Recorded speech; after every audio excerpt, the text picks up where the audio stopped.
오늘 우리에게 주신 하나님의 말씀은 말라기 1장 1절부터 5절의 말씀입니다. 구약성경 1327쪽입니다. 말라기 1장 1절부터 5절까지의 말씀을 드라마 바이블로 낭독합니다. 말라기 제1장.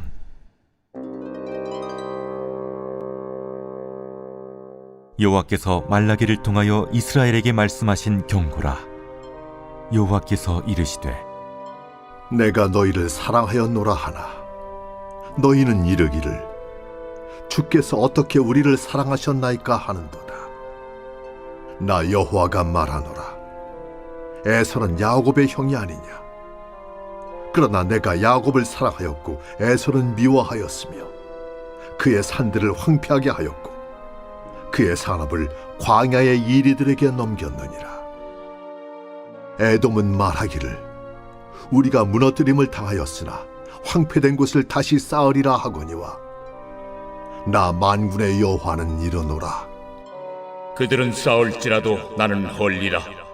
사람들이 그들을 일컬어 악한 지역이라 할 것이요 여호와의 영원한 진노를 받은 백성이라 할 것이며 너희는 눈으로 보고 이르기를 여호와께서는 이스라엘 지역 밖에서도 크시다 하리라. 좋은 아침입니다. 오늘도 성실하신 주님이 우리 모두에게 귀한 은혜를 주실 줄 믿습니다. 며칠 전 한 분에게 이런 말씀을 들었습니다.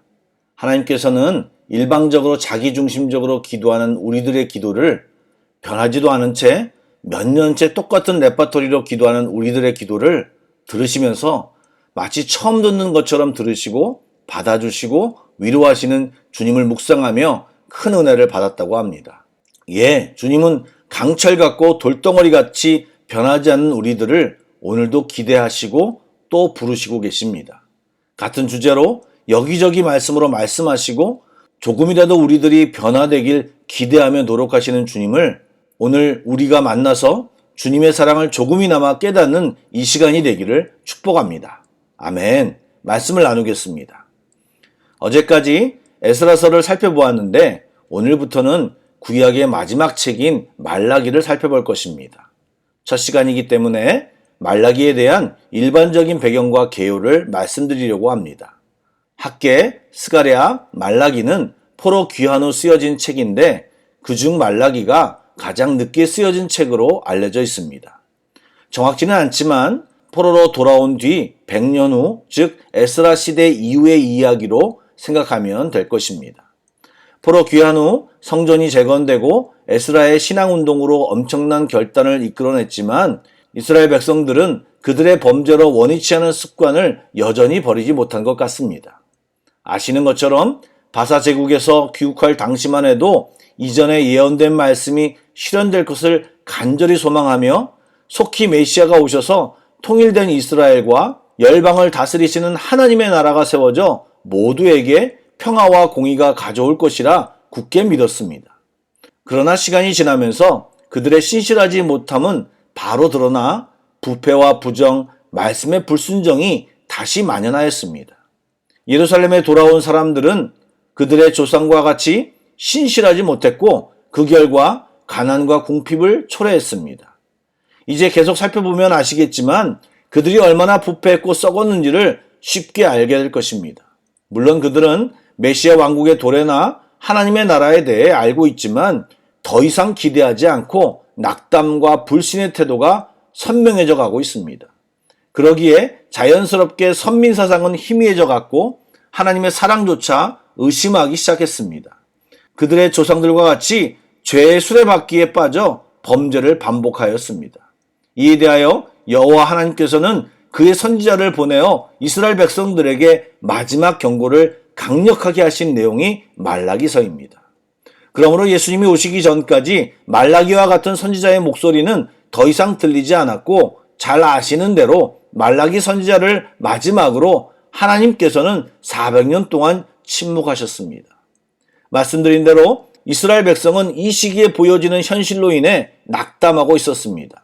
당시 보여지는 현실이 어떠했습니까? 예, 아직까지 바사 제국의 속국으로 머물러 있었고 그들 모두의 눈에 다윗 왕조가 재건되리라고 하는 하나님의 약속이 실현될 가능성이 전혀 없어 보였을 것입니다. 그러나 냉정하게 관찰하면 그들은 비록 연약한 속국의 상황에 머물러 있지만 일상을 유지할 수 있었고 율법을 배우며 하나님을 섬기는 삶을 계속 유지해 갈 수 있었다는 사실을 간과하지 말았어야 했습니다. 이스라엘과 유다가 왜 멸망했습니까? 그들의 죄 때문이 아닙니까? 예, 그럼에도 불구하고 하나님께서는 그들을 고국으로 귀환시켜 하나님의 백성으로서의 정체성을 유지하며 살도록 해주신 것입니다. 그런데 아직도 정신을 못 차리고 주신 은혜는 전혀 기억하지 못한 채 현실에 매몰되어 낙심하여 하나님을 모르는 자처럼 살아가니까 그들의 삶에 어떠한 기쁨이나 가치를 발견할 수 없었던 것입니다. 그러니 그들에게 감사가 사라졌습니다. 하나님에 대한 의심이 생기니 제사도 소홀하게 되고 3장에 보니 심지어는 하나님을 섬기는 것이 헛되다라는 망령된 말까지 내뱉는 상황에 이르게 되었습니다. 그러니 하나님은 너희를 사랑하였노라고 말씀하시지만 그들은 어떻게 우리를 사랑하셨나이까? 라고 반문하는 것입니다. 자신들의 처지를 보며 하나님이 사랑하셨다는 사실을 인정할 수 없다는 논리인 것입니다. 자신들이 생각하는 정치적 상황, 경제적 번영, 안정감이 없기에 그 모든 것이 하나님께서 자신들을 사랑하지 않는다라고 하는 결론의 근거였습니다. 자신들이 마땅히 하나님께 드려야 할 사랑과 태도는 전혀 고려하지 않는 일방적인 판단 속에 당신이 해준 것이 뭐 있냐? 당신이 우리를 사랑한다고? 마치 사춘기 아이들처럼 하나님께 달려들고 있는 것입니다. 예, 이스라엘 백성들의 생각은 공정한 생각이 아니고 이기적이고 자기를 전혀 직시하지 못한 이야기입니다. 이에 하나님께서는 에서와 야곱에 대해 설명하시면서 자신의 마음을 설명하며 경고의 말씀을 하고 계십니다. 말씀을 보시면 하나님은 야곱을 사랑하였고 에서를 미워하였다라고 말씀하셨습니다. 이것은 하나님의 택하심의 문제입니다.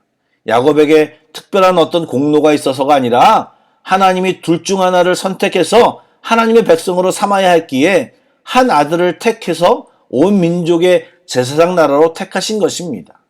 처음에는 단순한 선택의 문제였지만 에서의 행동에 대해서 하나님은 그를 죄 없다고 말할 수 없었고 또 표현대로라면 미워하지 않을 수 없었습니다. 하나님은 아무런 죄도 없는데 무작정 미워하거나 미워하기로 작정하지 않으십니다. 하나님은 그런 분이 아니십니다. 창세기를 보셔서 아시겠지만 에서는 하나님과의 관계를 영적인 것을 전혀 귀하게 생각하지 않고 교만했습니다. 그의 삶의 결과로 척박한 땅인 에돔 땅에 거하게 되었는데 그 척박한 땅에서도 우리가 무너뜨림을 당하였으나 황폐한 곳을 다시 쌓으리라고 큰 소리치며 철저히 교만했습니다. 그리고 결정적으로 이스라엘이 바벨론에 의해 멸망당하는 환란의 날에 이스라엘을 멸망시키는 자의 편에 서서 이스라엘을 수탈하고 큰 고통을 주었습니다. 그래서 결국 하나님은 오바댜서에서 밝힌 것처럼 이스라엘에게 행한 포악으로 말미암아 영원히 멸절될 것이라고 선언하신 것입니다. 이러한 모든 상황을 감안한다면 지금 이스라엘이 처한 상황은 하나님의 특별한 사랑과 은혜가 아니면 불가능한 것입니다. 그들이 그 하나님의 사랑을 깨닫지 못한 것이고 자신들이 얼마나 엄청난 죄를 짓고 있는지를 알지 못하는 것입니다. 사랑하는 여러분, 우리들 중에 혹시 이스라엘 백성과 같은 마음을 가진 분들이 계십니까? 그렇다면 내 삶 가운데 행하신 주님의 사랑을 기억해내셔야 합니다. 또한 나 자신을 정확히 보며 감사하는 마음을 회복해야 합니다. 이것은 영적인 눈을 뜰 때, 회복할 때 가능합니다. 우리가 상황을 보고 있을 때와 하나님을 기억하고 바라볼 때 우리의 태도는 완전히 달라집니다. 하나님을 향한 눈을 정확히 뜰 때 우리는 모든 것이 주님의 은혜이고 사랑임을 깨닫게 되는 것입니다. 오늘 기도하실 때 솔직히 주님께 우리의 마음을 풀어헤치고 기도하시기 바랍니다. 예, 답답하시고 이해되지 않으시면 오늘 말라기에 나오는 이스라엘 백성처럼 주께서 어떻게 나를 사랑하셨습니까? 라고 여쭈어 보시기 바랍니다. 괜찮습니다. 여러분, 여러분의 답답한 마음을 주께 토해내시면 주님은 오늘 이스라엘 백성들에게 말씀하신 것처럼 안타까운 마음으로 여러분들에게 말씀하실 것입니다. 그런 분들은 충분히 주님 앞에 머물며 주님의 마음을 받으시기 바랍니다. 토요일이기도 하니까 여유 있게 주님께 나아가 우리의 마음을 쏟아내고 주님의 은혜와 사랑을 가득 담는 귀한 날 되시길 축복합니다. 아멘. 기도하겠습니다. 사랑의 주님, 이 시간이 우리의 연약함이나 피곤함 때문에 때우는 시간이 되지 않기를 원합니다. 주님의 부르심에 합당하게 예배케 하시고 말씀에 은혜 받게 하시고 주께 온전히 반응하며 결단하는 시간 되게 하여 주시옵소서. 오늘 우리들이 영적인 눈을 제대로 뜨고 주님을 바라보며 내 안에 행하신 주의 은혜를 정확히 알고 보게 하여 주옵소서. 감사하게 하시고 세상을 살아갈 때 허튼 소리 하지 않게 하시고 믿음의 말, 주님을 기대하는 말로 우리들을 가득 채워 주시옵소서. 오늘도 우리를 사랑하시는 예수님의 이름으로 기도드립니다. 아멘. 계속해서 찬양 한 곡을 묵상하시고 합심 기도와 개인 기도로 나아가겠습니다.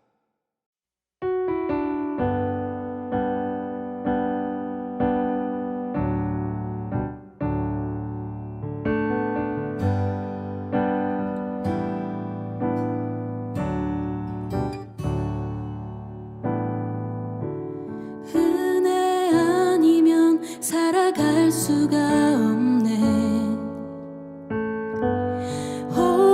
호흡마저도 다 주의 것이니 세상 평안과 위로 내게 없어도 예수, 오직 예수뿐이네.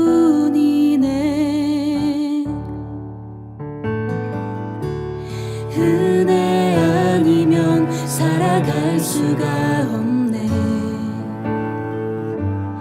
호흡마저도 다 주의 것이니 세상 평안과 위로 내게 없어도 예수, 오직 예수뿐이네. 그 신계획 다 볼 수도 없고 작은 고난에 지쳐도 주께 묶인 나의 모든 삶 버티고 견디게 하시네. 은혜 아니면 살아갈 수가 없네. 나의 모든 것 다 주께 맡기니 참된 평안과 위로 내게 주신 주 예수, 오직 예수뿐이네.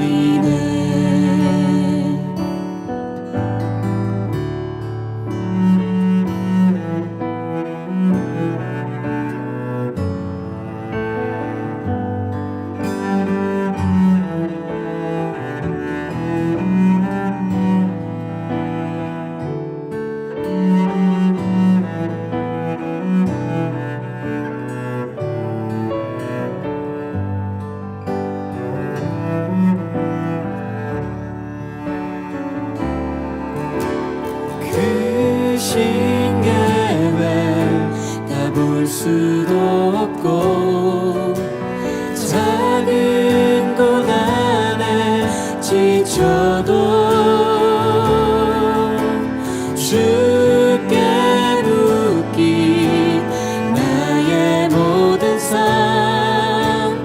버티고 견디게 하시네. 그 신계획 다 볼 수도 없고 작은 고난에 지쳐도 주께 묶인 나의 모든 삶 버티고 견디게 하시네. 은혜 아니면 살아갈 수가 없네. 나의 모든 것 다 주께 맡기니 참된 평